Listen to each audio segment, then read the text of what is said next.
But the biggest mistakes we've made by far, I've made, not we've made, biggest mistakes I've made by far are mistakes of omission and not commission. I mean, it's the things I knew enough to do, they were within my circle of competence, and I was sucking my thumb. And that is really, those are the ones that hurt. They don't show up anyplace.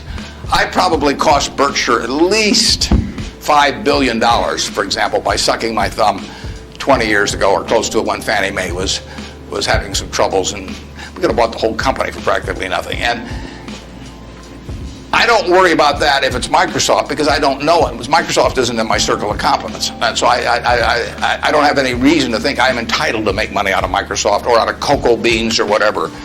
But I did know enough to understand Fannie Mae, and I blew it. And that never shows up under conventional accounting.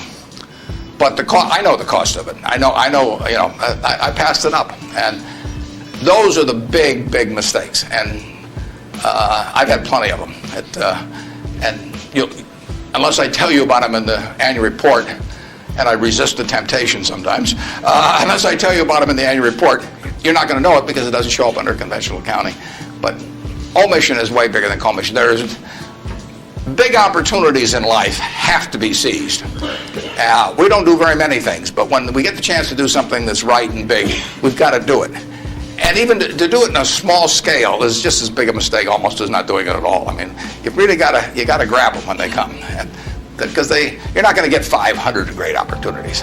You would be better off if when you got out of school here, you got a punch card with 20 punches on it, and every financial decision you made, you used up a punch.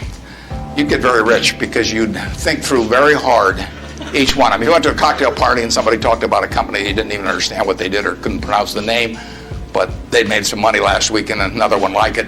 You wouldn't buy it if you only had 20 punches on that card. There's a temptation to dabble, particularly during bull markets. In stocks, it's so easy. It's easier now than ever because you can do it online.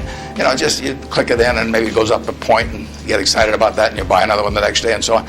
You can't make any money over time doing that. But if you had a punch card with only 20 punches, you weren't going to get another one in the rest of your life, you would think a long time before every investment decision.